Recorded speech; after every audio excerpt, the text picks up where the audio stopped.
Tinawag naman ni Vice President Sara Duterte na walang ebidensya at pamumulitika lang ang ikalawang impeachment complaint laban sa kanya. Walang kredibilidad ang akbayan upang mag-endorso o magsumite ng impeachment complaint.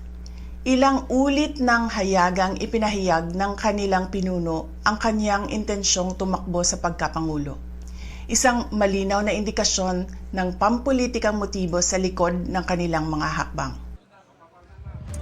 Tinutukoy ng BISE ang impeachment complaint na inihain ng iba't ibang civil society groups.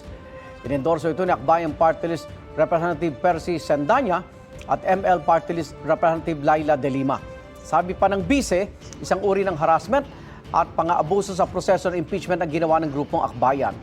Tiwala naman si De Lima na sufficient in substance and form ang endorso nilang impeachment complaint. Belta naman ng Akbayan, puro palusot lang ang BISE sa halip na sagutin ang mga aligasyon sa kanya. Funny. For something she insists has no merit, it rattled her enough to release a video message.